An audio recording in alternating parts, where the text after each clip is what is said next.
नमः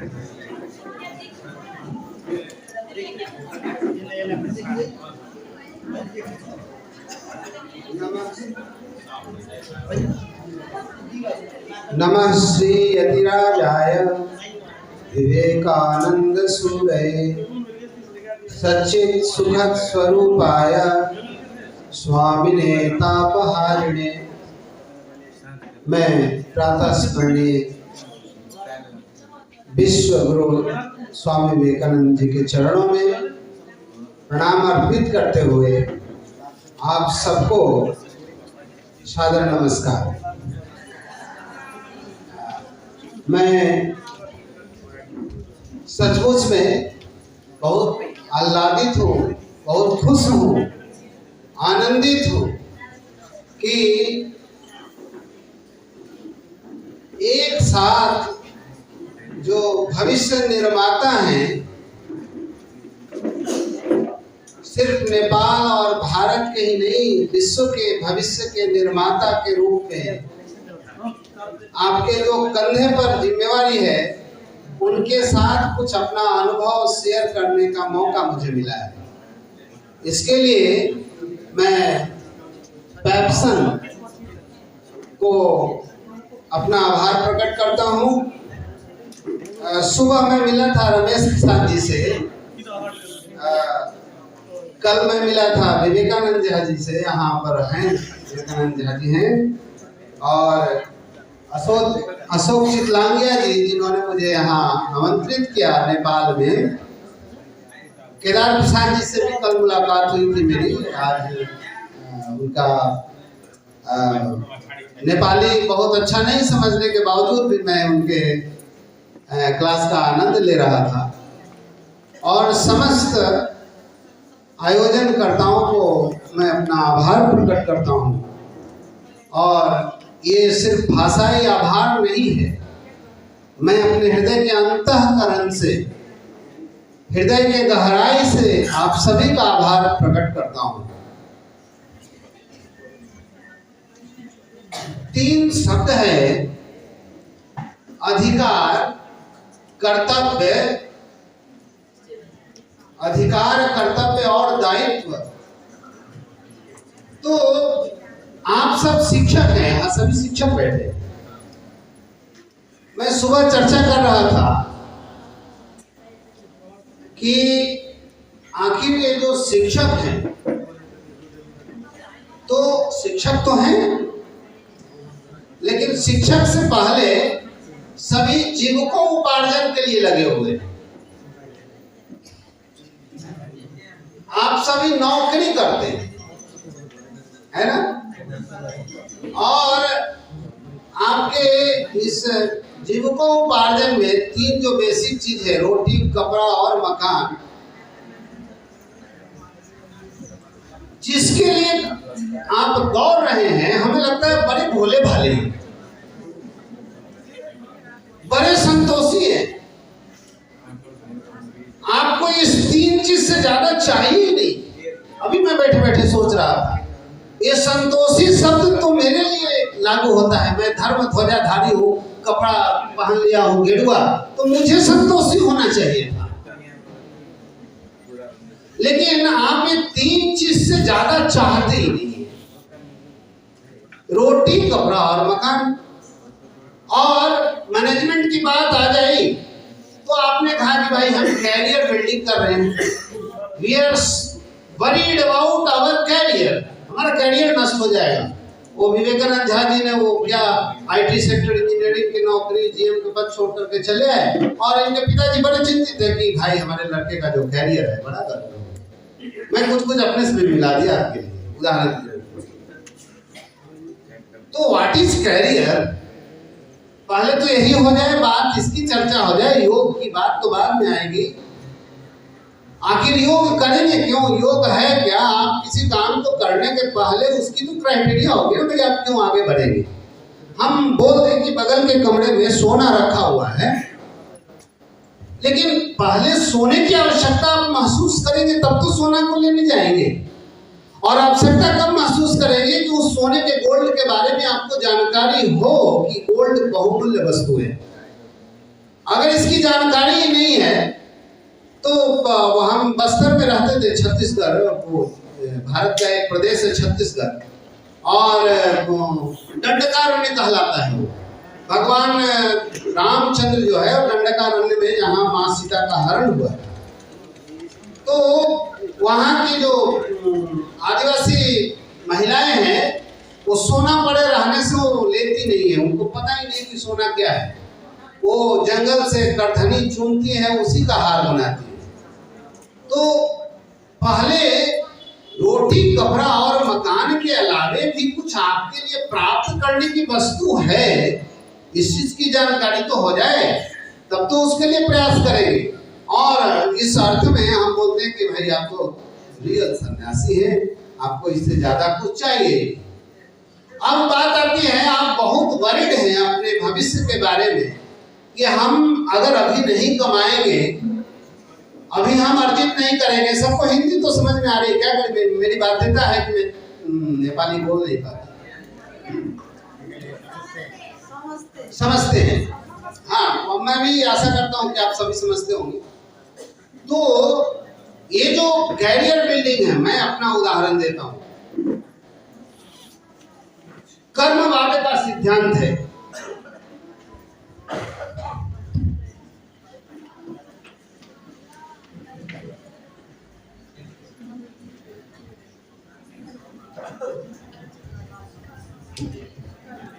कर्मवाद। ये कर्मवाद क्या है? तुलसीदास जी ने कहा, देखिए, कर्म प्रधान विश्व करी राखा। इस विश्व का जो चरित्र है, क्या है चरित्र? जैसे पानी का स्वभाव क्या है? नीचे की ओर जाना और अग्नि को बुझाना। अगर पानी को गर्म भी कर दिया जाए तो आग को बुझा ही डालेगा। तो पानी का स्वभाव है आग को बुझाना, नीचे की ओर जाना। तो ऐसे ही विश्व का जो एक्शन का सिद्धांत है, वो कर्मवाद में तुलसीदास जी की भाषा में कर्म प्रधान विश्व करी राखा। अगर आप इस पृथ्वी पर, इस जगत में सरवाइव करना है तो आपको कर्म करना है। माला जपना भी कर्म है। जो साधु महात्मा बैठ करके बोल रहे हैं गुफा में हम माला जप रहे हैं, वो भी कर्म है। और आप गृहस्थ आश्रम में हैं, अधिकतर लोग, मैक्सिमम लोग, तो गृहस्थ आश्रम की जिम्मेवारियां ज्यादा है 3 आश्रम के तुलना में। ब्रह्मचर्य, गृहस्थ, वानप्रस्थ और संन्यास, 4 आश्रम है हमारी सनातनी व्यवस्था में। तो ब्रह्मचर्य आश्रम में भी आप कह सकते हैं, लेकिन ये बड़ा मिक्सचर हो गया है। ब्रह्मचर्य आश्रम में जहाँ गुरु शिष्य पढ़ते पढ़ाते हों, तो आपके पास सौभाग्य से 2 आश्रमों का दायित्व है। घर में लौट आते हैं, चूंकि वो पहले फुल टाइमर गुरुकुल में शिक्षक होते थे, आप फुल टाइमर नहीं होते हैं। हाँ, ड्यूटी खत्म हो गई, स्कूल खत्म हो गई, आप उसके बाद गृहस्थ बन जाते हैं। तो कर्मवाद का सिद्धांत क्या है? न्यूटन ने कहा कि every action has a reaction equal and opposite. ठीक है क्या? न्यूटन का 3rd लॉ। हमारे ऋषि मुनियों ने क्या कहा कि प्रत्येक कर्म का एक फल है। एक्शन इज कर्म और फल इज रिजल्ट, रिएक्शन।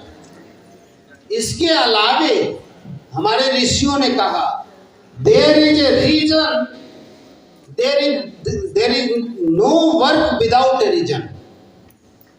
बिना कारण का कोई कार्य हो नहीं सकता। प्रत्येक कार्यों के पीछे एक कारण है। तो आप शिक्षक हैं, शिक्षा का कार्य करते हैं, शिक्षण का कार्य करते हैं, तो इसके पीछे कारण क्या है? अगर कारण सिर्फ रोजी रोटी है तो आपको रोजी रोटी मिलेगा, शिक्षण नहीं होगा। आप सच्चे अर्थ में शिक्षा नहीं दे पाएंगे। तो ये स्पष्ट होना चाहिए। अब इस जो कैरियर के लिए आप परेशान हैं, तो आप एक्शन करें, रिएक्शन आना सुनिश्चित है, आप निश्चिंत हो जाइए। You can not break this universal law.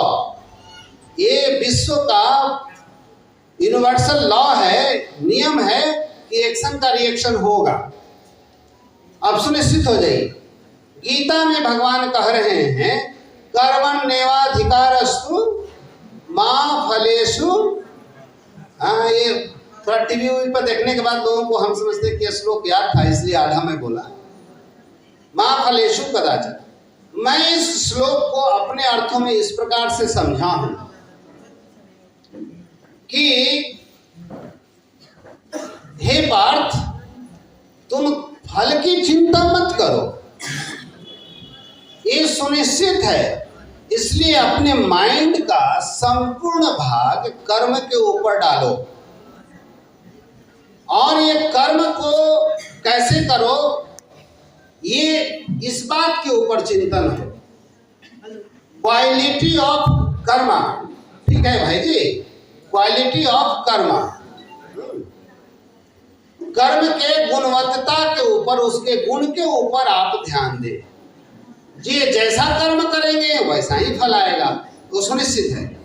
Action का रिएक्शन इक्वल एंड अपोजिट होना है, इसलिए आप रिएक्शन के ऊपर ध्यान न दे करके एक्शन के ऊपर ध्यान दें, कितना वो गुणवत्तापूर्ण है उसी के अनुसार फल प्रोड्यूस होगा। अब जो कैरियर की बात कर रहे थे तो सुन लीजिए, कैरियर क्या है। मैं अपना कैरियर बताता हूँ। मैं आज के समय में एमएससी एग्रीकल्चर हूं। मैं एग्रीकल्चर में एमएससी माने हम लायबल हैं एग्रीकल्चर साइंटिस्ट लिखने के लिए। लेकिन ये जो एग्रीकल्चर साइंटिस्ट की डिग्री मेरे पास है, ये हमारे कैरियर को, जो मेरा कैरियर है उसके लिए वो कुछ भी नहीं है। लाख रुपए की नौकरी मिल जाएगी अभी भी, लेकिन उससे घर बनेगा, गाड़ी बाड़ी और रेस्टोरेंट में खाने के सिवा और इससे ज्यादा कुछ नहीं मिलने का है। और जिस दिन नौकरी गई ये सारी सुविधाएं गई। मेरी नौकरी देख लीजिए, मैं करीब 20 साल से इस जीवन में हूं और हम समझते हैं कि प्रत्येक साल 1000 लोगों से तो हमारी मुलाकात होती है। तो 20 सालों में 20,000 लोग मेरे परिचित हैं, जो हमें बाय नेचर, बाय स्वभाव, by name, by face, by character जानते हैं हमको। अगर इन 20,000 लोगों को मैं बोलूं कि भाई मुझे 10 रुपीज, कल मैं विवेकानंद जी से चर्चा में कर रहा था, यू शुड या you may donate me every month 10 rupees, my earning will be 2 lakh 2 lakh per month. क्या यहाँ पर जो भाई बहने बैठे हैं उनसे मैं रिक्वेस्ट करूं कि मुझे 10 रुपया आपका चाहिए प्रत्येक महीना। Who is going to deny 0.1%? हम अपने से कह दे रहे हैं कि 1.1% नहीं होंगे जो ये कहेंगे कि हम आपको 10 रुपया नहीं देंगे। तो अब ये 10 रुपया क्यों देने के लिए तैयार हैं? हम 10 रुपया आपको समझाने के लिए कह रहे हैं। 10 रुपया कुछ नहीं है, 100 रुपये भी मिलेंगे। तो ये जो हमने किया है सब समाज के लिए किया है, तो समाज हमें देगा। कर्मवाद के थ्योरी से एक्शन है जे रिएक्शन। तो एक्शन कैसा है? आप जो इस एक्शन अपने क्लासरूम में जाते हैं, आप स्कूल में जाते हैं, उस एक्शन में भावना क्या है, ये भी बड़ा महत्वपूर्ण विषय है। आप एक्शन जितना दिन बच्चों को पढ़ा रहे हैं, किस भाव से पढ़ा रहे हैं? नौकरी करने के भाव से पढ़ा रहे हैं, या एक अपने आप को शिक्षक के कुर्सी पर, शिक्षक के सिंहासन पर, शिक्षक के आसन पर विराजमान होकर के इस फीलिंग के साथ पढ़ा रहे हैं? तो यहीं पर बात आती है श्रेयस और प्रेयस की। आप बड़े संतोषी हैं, सिर्फ प्रेयस चाहते। हाँ, श्रेय का आकांक्षा ही नहीं है मैक्सिमम लोगों में कि आगे जो जमा पूंजी है, हाँ, आगे कुछ जो अर्जित करना है वो कैसे किया जाए। अब ये मैं थोड़ा सा एक्स्ट्रा करिकुलम के रूप में बात में चर्चा करना उचित समझा। अब मूल विषय पर हम लोग चर्चा के लिए आगे बढ़ते हैं कि आधुनिक शिक्षा संघ योग और अध्यात्म। मैं इसको उल्टा करना चाहता हूं, इसको उलट देना चाहता हूं। योग और अध्यात्म के सानिध्य में आधुनिक शिक्षा,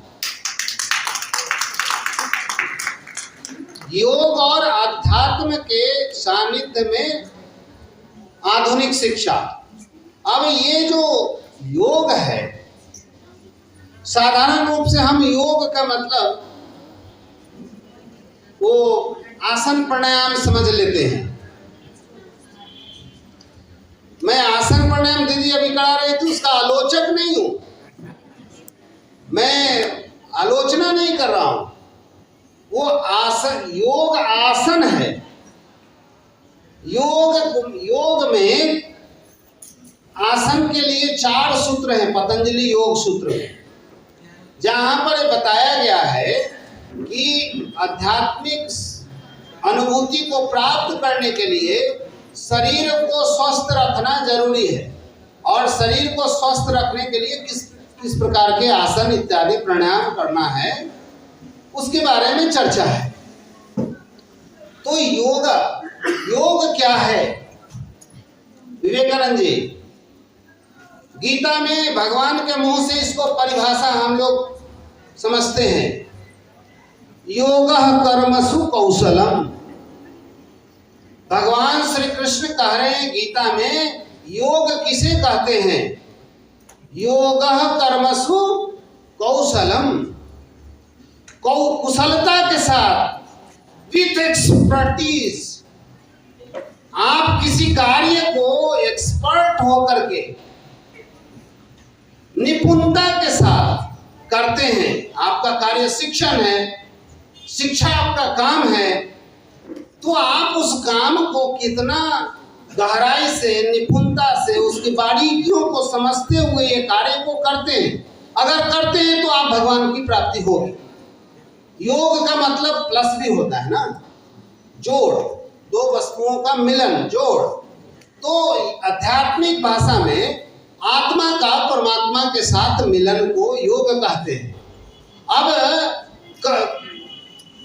स्वामी विवेकानंद ने 4 योग बताया, कर्म योग, ज्ञान योग, भक्ति योग और राजयोग। सांख्य योग को उन्होंने राजयोग कहा। तो कर्म योग का मतलब है इसमें कर्म की प्रधानता होगी कार्य को करते हुए। तुलसीदास जी ने क्या कहा? हाँ, वो क्या बच्ची, वो क्या है वो आपके बगल में? हाँ, अरे तुम मेरी बात सुन ही नहीं रही है। तो ये बात मैं जानबूझ करके उद्घाटित किया हूं कि आखिर है क्या, क्लासरूम में क्या घटित होता है, मैं उसको बताना चाहता हूं। तो योगा कर्मसु कौशलम, कर्म को कुशलता से करना ही योग है। ये मेरी बात नहीं है, ये भगवान स्वयं गीता में कह रहे हैं। और इधर तुलसीदास जी ने क्या कहा कि कर्म प्रधान विश्व करी राखा। ये जो विश्व है ये कर्म के प्रधानता है इसमें, और कर्म आपको करना है, कैसे करना है? तो कुशलता के साथ करना है। अगर कुशलता नहीं है तो उसका फल भी वैसा ही आएगा कर्मवाद के सिद्धांत पर। तो योग को हमने समझ लिया। अब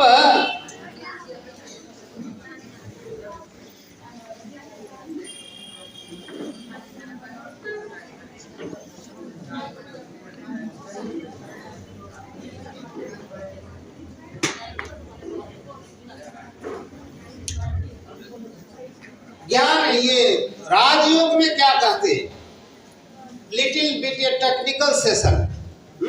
आप, इसलिए हम ब्लैक बोर्ड मंगाए हैं। शायद ये क्लास जो है थोड़ा नीरस लगेगा, क्योंकि इसमें थोड़ा दिमाग खपाना पड़ेगा, हाँ, दिमाग लगाना पड़ेगा। क्या बोलते हैं, माने आप लोग हिंदी को नेपाली में समझ लीजिएगा। तो वही ना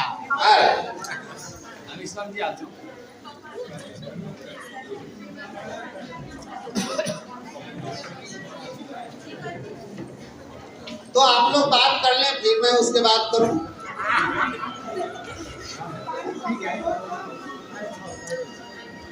तो हमें लगता है कि आप लोग थोड़ा थक गए हैं, तो एक बार जोर भरने के लिए जोर से बोलिए, भगवान श्री रामचंद्र की योगः चित्त वृत्ति निरोधः। दुनिया का क्लासिकल मनोविज्ञान का जो अभी स्टेज है, मॉडर्न साइकोलॉजी का, जस्ट उन्होंने अभी मन का कुछ वर्ष पहले मन के अस्तित्व को स्वीकार किए हैं।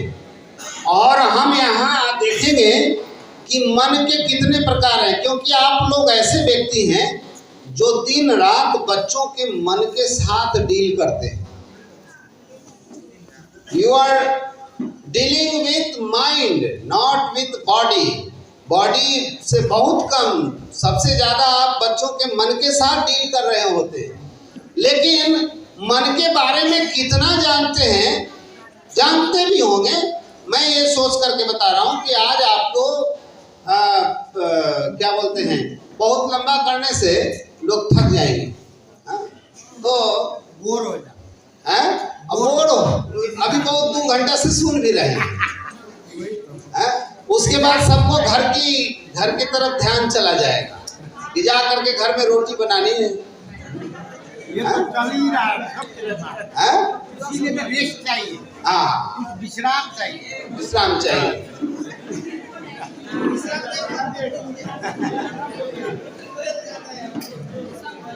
वो एक गाना है ना, वैष्णव जन रे न कहिए, जो पीर पराई जाने रे।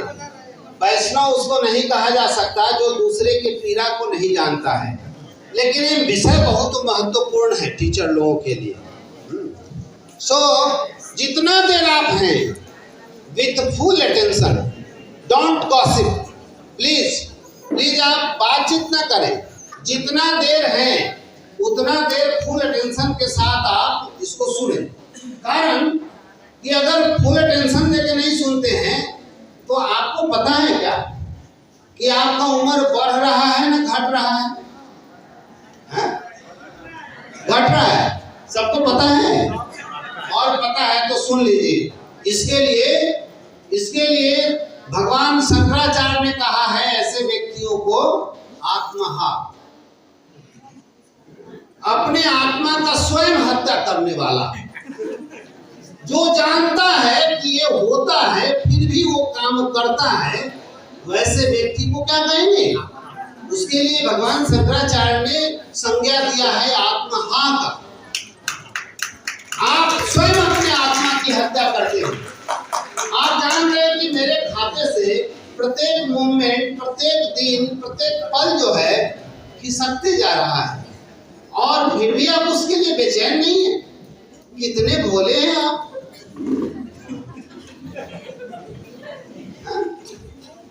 तो ये बात तो सच है कि हमारी जिंदगी का प्रत्येक पल घट रहा है, लेकिन we are not worried about.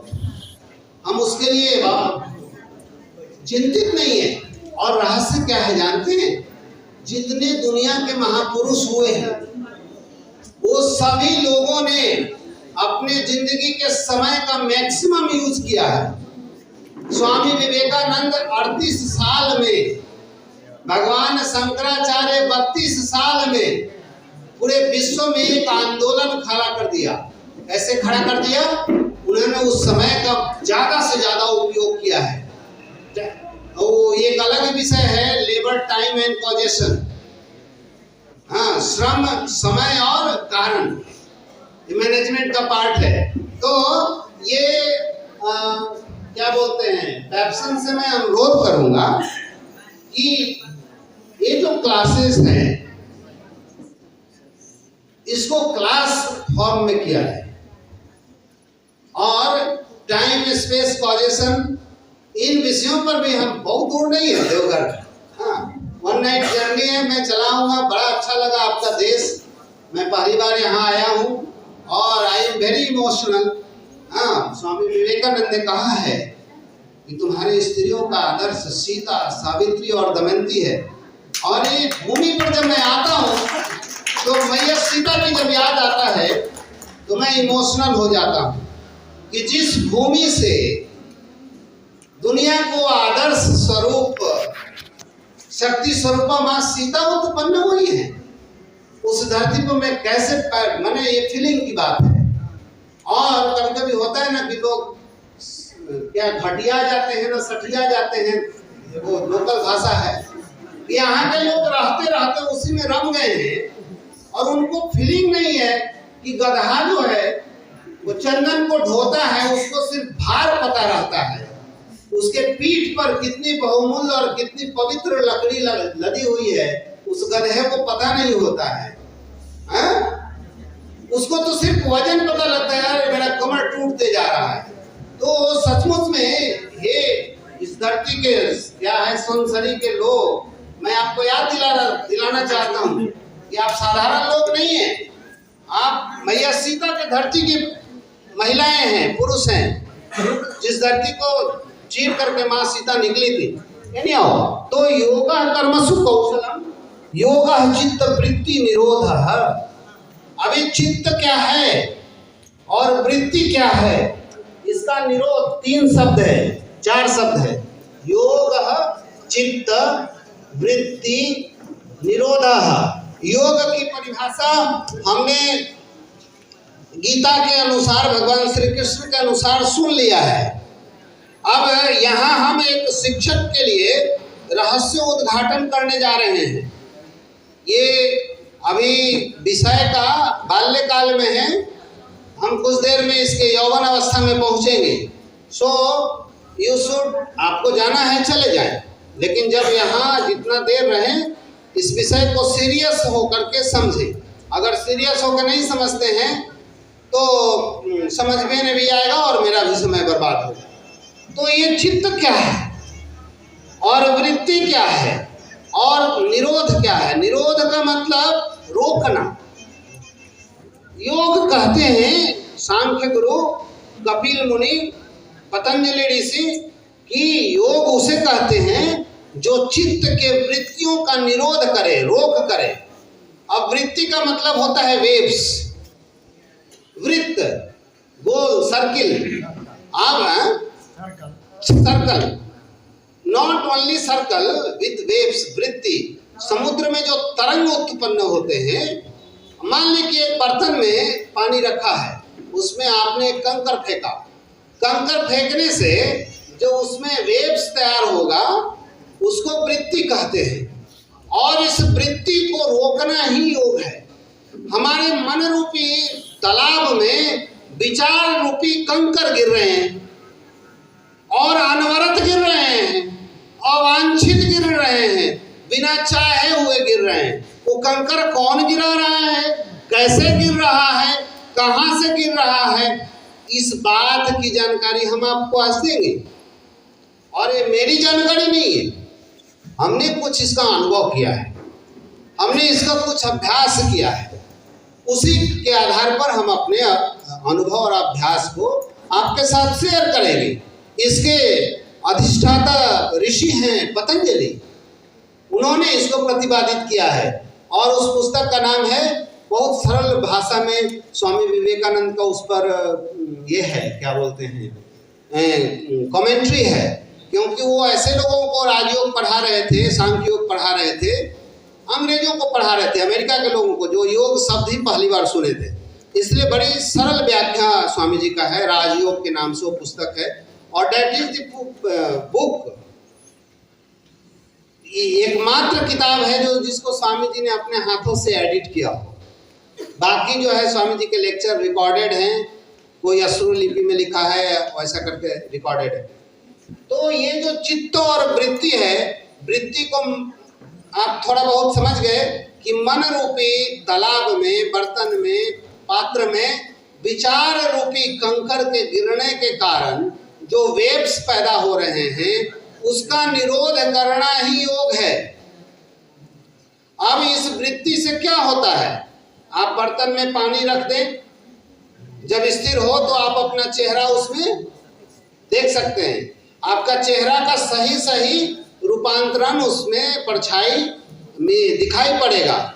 लेकिन चेहरा देखते समय अगर उसमें एक कंकड़ डाल दिया जाए तो आपके नाक हो जाएंगे 9 हाथ लंबा, कान हो जाएंगे इतने बड़े, चेहरा का जो विकृत रूप है वो दिखाई पड़ेगा।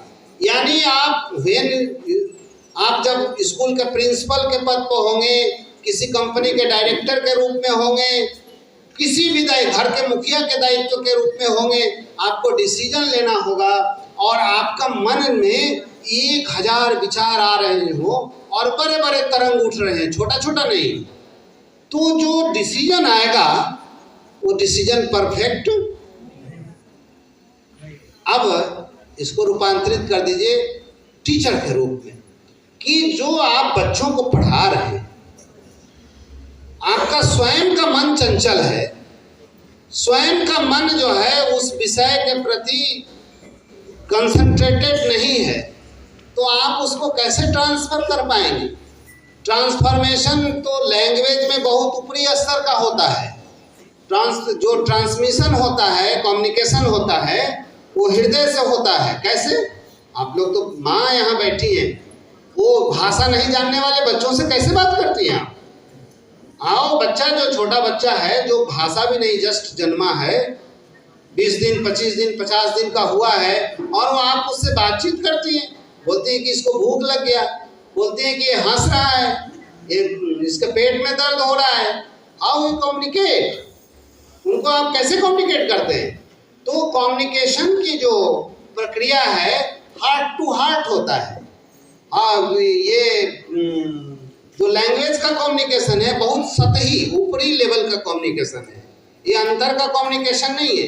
अब जब ये भाषा के साथ हृदय का जोड़ जाता है, यानी किसी वस्तु को, मान लीजिए आपने रसगुल्ला खाया और किसी ने रसगुल्ला खाया नहीं, रसगुल्ला क्या बोलते हैं? छेना, स्वीट है, वन टाइप ऑफ स्वीट। यहाँ क्या बोलते हैं? रसभरी। अच्छा, जो तो आप सपोज करिए कि किसी ने रसभरी के बारे में सुना है, किसी ने रसभरी के बारे में सुना है ना? हाँ? और आप उस रसभरी के बारे में जिसने सुना है, सपोज बंधु आप दोनों सुना है, सिर्फ आपको बोला गया कि रसभरी के बारे में आप व्याख्या करिए। आप कहीं से इंटरनेट से, कहीं किताब से पढ़ के आ गए रसभरी के बारे में, और उसके बारे में आप बोलना शुरू किए, और एक व्यक्ति जो है रसभरी खा करके आया है, उसका टेस्ट लेकर के आया है, उसके पास जो एक्सप्लेनेशन होगा, हम समझते हैं कि जो पढ़ के आया है उसका नहीं होगा। तो जिन विषयों को आप क्लासरूम में पढ़ाते हैं, क्या आप स्वयं उसको हृदयंगम किए हैं? आप उसके प्रति, उस विषय के प्रति आप पूर्ण रूप से आश्वस्त हैं? नहीं, यू आर जस्ट क्या बोलते हैं, मैसेज डिलीवरिंग कंप्यूटर मशीन, कि यहाँ से पढ़ लिया, उसको यहाँ से वहाँ फाइल ट्रांसफर कर रहे हैं। तो ये जो हृदय से हृदय के कम्युनिकेशन, अब इन बातों को जब आप बिना खाए रसगुल्ले की व्याख्या कर रहे होंगे तो बच्चा जंगला से इधर उधर झांक रहा होगा, क्योंकि उसके कम्युनिकेशन लेवल सिर्फ आवाज में है, कान भी घुस नहीं रहा है। तो अब चित्त के बारे में आते हैं, और बहुत इम्पोर्टेंट। और अरे बाप, परमानेंट मार्कर है ये, ब्लैक बोर्ड खराब हो जाएगा।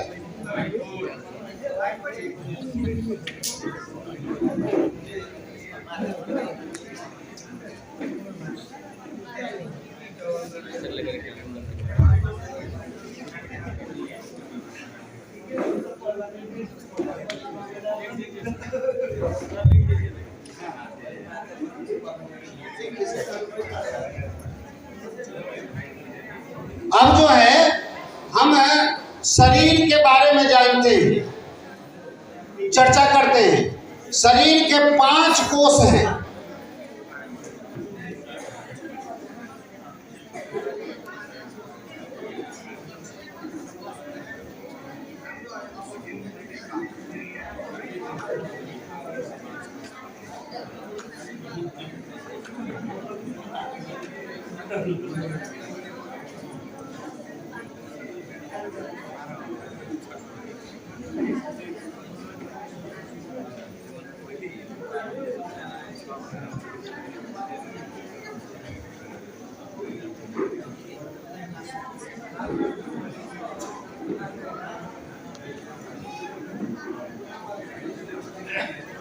तो ये 5 कोष में, ये 5 कोष क्या है?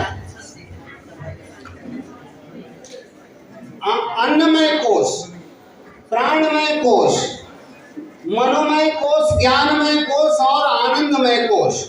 ये जो स्थूल शरीर दिख रहा है हाड़ मांस से, ये अन्न से बना है और इसमें जो संचालन शक्ति है वो प्राण है और प्राण से भी नीचे जाते हैं तो मन है और मन से भी नीचे जब जाते हैं तो ज्ञान है, ज्ञान से भी जब अंदर पेनिट्रेट करते हैं तो आनंद है, आत्मा है।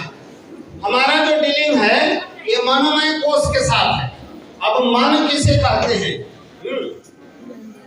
अब सबको थकावट भी आ रही है और घर की भी याद आ रही है। तो ये जो मन है, मन के साथ कल भी मैं चर्चा कर रहा था, थोड़ा सा इसकी चर्चा की थी और आज मैं सोचा था कि इस पर विस्तार से चर्चा करेंगे। तो इंटरेस्टेड रहेंगे तो चर्चा करेंगे।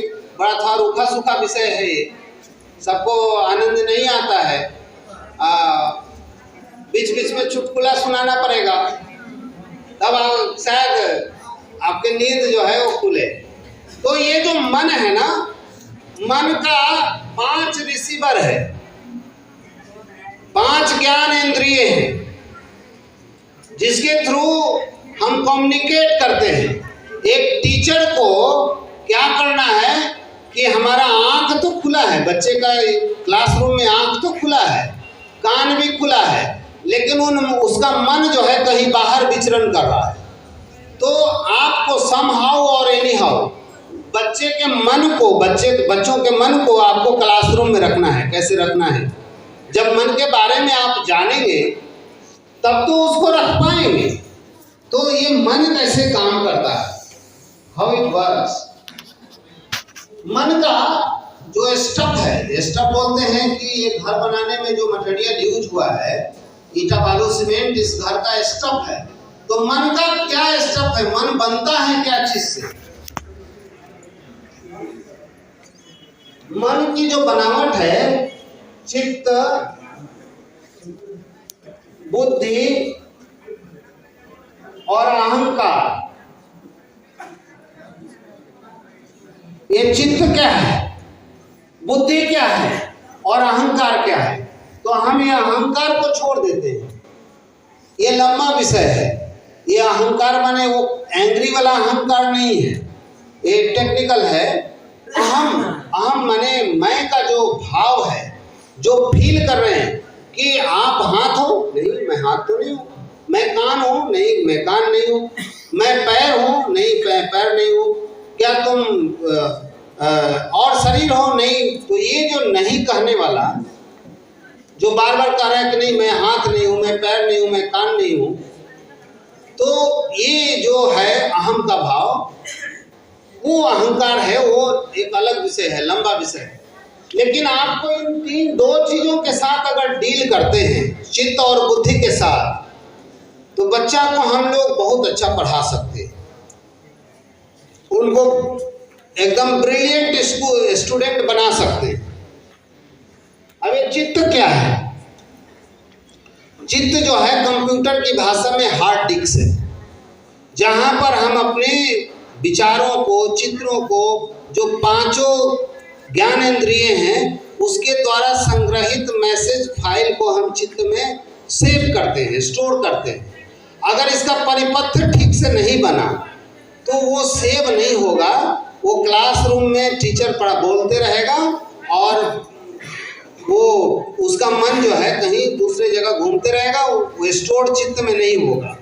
और चित्त जो है इसका दो पार्ट है, बुद्धि का दो पार्ट है। विवेक वो discriminative power, decision making power, ये बुद्धि के पास में है कि ये नित्यानित्य वस्तु विवेक, क्या सही है क्या गलत है, क्या नित्य है क्या अनित्य है, अच्छा है खराब है, इसका निर्णय कौन देगा? बुद्धि। ये बुद्धि का दो पार्ट है। तो इस प्रकार से ये हमें चित्त और चित्त वृत्ति का निरोध करना है और इसके जो ज्ञानेंद्रियों का जो कनेक्शन है मन के साथ उसको स्थापित करना है। इस प्रकार से हम एक अच्छा क्लास में माहौल बना सकते हैं और इसके रहस्य को जान करके हम लोग आगे अच्छा एक टीचर, आपको अच्छा मनोवैज्ञानिक बनना चाहिए। और इन विषयों पर चर्चा जो है हम लोग क्लासरूम आधार पर करें और ज़्यादा गहराई से चिंतन करें तो ये इफेक्टिव क्लास हो सकता है। तो इसी के साथ हम लोग जो है अगले बार मिलने की आशा में, मुझे तो बड़ी आशा है क्योंकि आप ऐसे लोगों के साथ बैठना और चर्चा करना जहाँ से देश का दुनिया का भविष्य निखरता है, बढ़ता है, खिलता है। भाई जी चाणक्य का चर्चा कर रहे थे तो विवेकानंद के अलावे मेरे जीवन में एक और आदर्श पुरुष हैं, चाणक्य का पुत्र चाणक्य, जो एक शिक्षक के आदर्श को बताता है कि एक शिक्षक क्या होता है। पूरे धनानंद जैसे सम्राट को मिट्टी में मिला देता है और एक साधारण बालक को उठा करके चंद्रगुप्त मौर्य का साम्राज्य का स्थापना करता है। तो ऐसे दायित्वों के साथ आप हैं, आपके मन में श्रेयस की कामना है कि नहीं? नहीं है तो कामना करिए। रोटी कपड़ा और मकान बाई प्रोडक्ट के रूप में मिलेगा। जैसे गाय लोग दूध के लिए पालते हैं, गोबर बाई प्रोडक्ट में मिलता है, ये रोटी कपड़ा और मकान जो है, पैसा जो है बाई प्रोडक्ट मिल जाएगा। श्रेयस की कामना के साथ आप बढ़ें। आपको मैं ये गारंटी देता हूँ कि श्रेयस के लिए आप कामना करें। श्रेयस का मतलब है कि इन चीज़ों से, आहार निद्रा भय मैथुन के इन चार चीज़ों से ऊपर उठना, उठ करके भविष्य की वस्तुओं के लिए कल्पना करना, उसके लिए आप कामना करें। और ये बाकी चीज़ें आपको प्रोडक्ट बाई प्रोडक्ट में बातें बहुत करने का है, बहुत सारी बातें करने का है। तो बात तो बनती है तब कि अगर कोई लेने वाला हो तो तब ना देने वाले की जरूरत पड़ेगी। अगर लेने और देने वाले बराबर नहीं है, दोनों इच्छुक नहीं है, बराबर का बात नहीं है, इच्छुक नहीं है तो फिर कैसे होगा कम्युनिकेशन। तो मैं बहुत आभारी हूँ।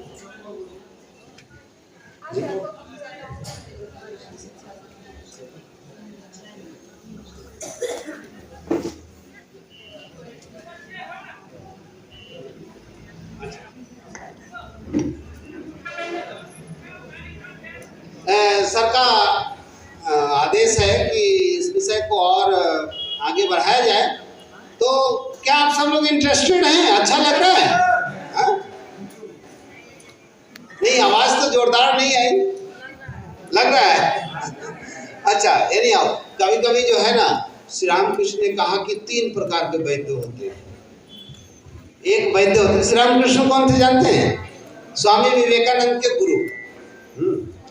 स्वामी विवेकानंद विश्व में जो सनातन धर्म के झंडा फहराए, उनके गुरु थे स्वामी रामकृष्ण परमहंस। बोले 3 प्रकार के वैद्य होते हैं। एक वैद्य जो आजकल साधारण बाजार में दिखते हैं, प्रिस्क्रिप्शन लिख देते हैं, बोला दवाई खा लेना। अब वो दवाई खाया कि नहीं उससे उनका कोई लेना देना नहीं है। दूसरा वैद्य होता है जो पूछता है, भाई दवाई खाया था तो कैसे खाया था, ठीक से खाया कि नहीं, इसका खोज खबर लेते हैं। और तीसरा वैद्य होता है जो बच्चा छटपटाते रहने से भी हाथ पैर पकड़ के इंजेक्शन उसको लगा देता है। तो हमको आज लगता है कि सर के आदेशानुसार हमें उत्तम वैद्य बनना पड़ेगा। आप सुने अथवा नहीं सुने, हमें इसकी चर्चा आगे बढ़ानी है कि आपको आज हम समझा करके ही दम लेंगे।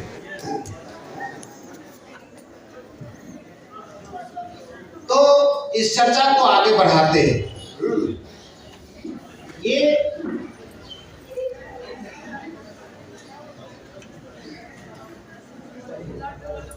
जो मन की बात है, हम लोग मन के बारे में चर्चा कर रहे थे। अब सपोज मन को केंद्रित करना है, कैसे आप इन वृत्तियों को शांत करेंगे। बच्चा के मन क्लासरूम में बैठा है तो पहला तो काम आपको दो प्रकार से होता है, एक मैकेनिकल और एक मेंटल। तो आप दोनों चीज के साथ डील कर रहे होंगे। अगर मैकेनिकली करना चाहते हैं तो ये हो कि सभी बच्चों की नजर आपके तरफ हो, आपकी नजर सब बच्चों के ऊपर हो। मन का स्वभाव है इधर उधर भागना, चंचल है। और उसका चंचल क्यों है कि देखिए, एक पुस्तक है विवेक जी, उसका नाम है विवेक चूड़ामणि। आपको याद रहेगा, आपके नाम के साथ जुड़ा हुआ है, विवेक चूड़ामणि। ये किताब है भगवान शंकराचार्य के द्वारा रचित किताब है। विवेक माने क्या? नित्यानित्य वस्तु विवेक। क्या करना उचित है, क्या करना अनुचित है, इसका जो निर्णय करे उसका भी चूड़ा मीन्स मुकुट, और मुकुट में भी लगा हुआ मणि, वो पुस्तक का नाम है। इतना महत्वपूर्ण पुस्तक है, क्लासिक पुस्तक है। इसमें भगवान शंकराचार्य स्वयं गुरु बनते हैं और स्वयं शिष्य बनते हैं। गुरु बन के उत्तर देते हैं और शिष्य बन करके प्रश्न करते हैं। तो इसमें कहते हैं कि ये जो 5 ज्ञान इंद्रिय आपके हैं, अलग अलग जंतुओं में एक एक इंद्रिय जो है एक्टिव है। जैसे कि तितली पतंग जो है, क्या बोलते हैं उसको नेपाली में, पुतली। अब उसकी आंख इतने एक्टिव है कि लाइट जलता है तो लाइट से आकर्षित होकर के आग में जलाएंगे तो आग से आकर्षित होकर के वो गिर के मर जाता है। हाथी का जो है त्वचा बहुत सेंसिटिव है, उसको कीचड़ का जो स्पर्श है बहुत अच्छा लगता है और वो कीचड़ में फंस करके मर जाता है। दलदल में घुसने से उसको और अच्छा लगता है और लौटता है और उसमें धंस के मर जाता है। मृग जो है उसका सुगंध जो है से वो दौड़ता है और जंगलों में शिकारियों के फंदा में पड़ के वो मर जाता है। इस प्रकार से मनुष्य के पास से 5 एक्टिव ऑर्गन है, आंख, नाक, कान, स्वाद और त्वचा, और ये 5 अपने अपने तरफ खींच रहा है। बच्चा क्लास में बैठा है और इसके 5 विषय जो हैं उसको खींच रहा है। कहीं से उसको गाना सुनाई पड़ गया कान में तो तुरंत क्लासरूम से मन निकल करके उस गाने के पास पहुंच गया, मन सिनेमा हॉल में पहुंच गया, मन जो है चाट के ठेले पर पहुंच गया कि बढ़िया रसदार चाट आज स्कूल से निकलेंगे, मम्मी से पैसा लाए हैं, और वो स्वप्न पूर्णने लगा, स्वप्नावस्था में चला गया। तो इसको आप मैकेनिकली और फिजिकली इसको फिर से उसको क्लासरूम में लाना है। कैसे लाएंगे, ये एक बढ़िया से चर्चा का विषय है। अब जैसे कि मैं एक उपाय बताता हूँ। एक लेखक हैं जो फिजिकल माने सरफेस लेवल माइंड के लिए अच्छा पुस्तक है, डेल कार्नेगी का। डेल कार्नेगी का हिंदी में भी तो अवेलेबल है, नेपाली में भी होगा ही, बहुत ज़्यादा ट्रांसलेशन उसका हुआ है। लोग व्यवहार में, जीवन में लोग व्यवहार, आप साधारण जीवन यापन में लोगों के साथ व्यवहार कैसे करते हैं, तो इसमें पॉजिटिव एटीट्यूड की बात होती है। सकारात्मक रूप से आप चिंतन करें, और उसमें जैसे कि एक कहानी बताते हैं कि एक बच्चा जो था बहुत कमज़ोर था, वो खाना नहीं खाता था, माँ उसको पीटती थी, मारती थी, बोलती थी, फिर भी वो खाना में उसको इंटरेस्ट नहीं था।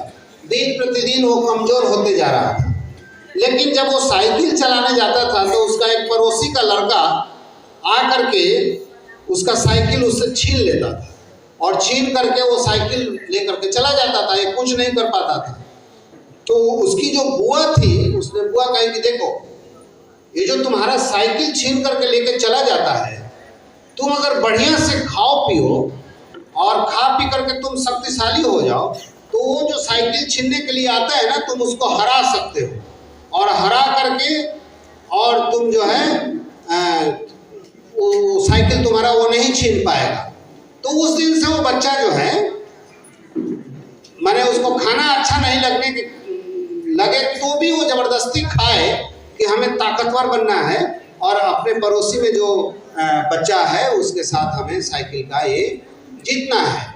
तो इस प्रकार से आप फिजिकल लेवल पर भी, सरफेस लेवल माइंड पर भी आप इसका चर्चा कर सकते हैं। तो हम समझते हैं कि अब विषय को यहीं पर विश्राम दिया जाए, और अगले बार कभी फिर मौका मिले और आप लोग चाहें तो फिर हम लोग यहाँ उपस्थित हों, और इस लेवल पर हम लोग बातचीत करेंगे। क्लासरूम लेवल पर हमें विषय का पता होता, हमें तो पता था कि स्कूल में एक कार्यक्रम है, टीचर लोगों के साथ पता होने से एक बढ़िया से प्रेजेंटेशन के साथ, पीपीटी के साथ आते हम, और फिर एक मज़ेदार क्लास, इंटेलेक्चुअल लेवल का क्लास हम लोग इसको करेंगे, भविष्य में करेंगे। धन्यवाद। और पुनः सभी लोगों को वैद्यनाथ धाम आने के लिए आमंत्रण सबको।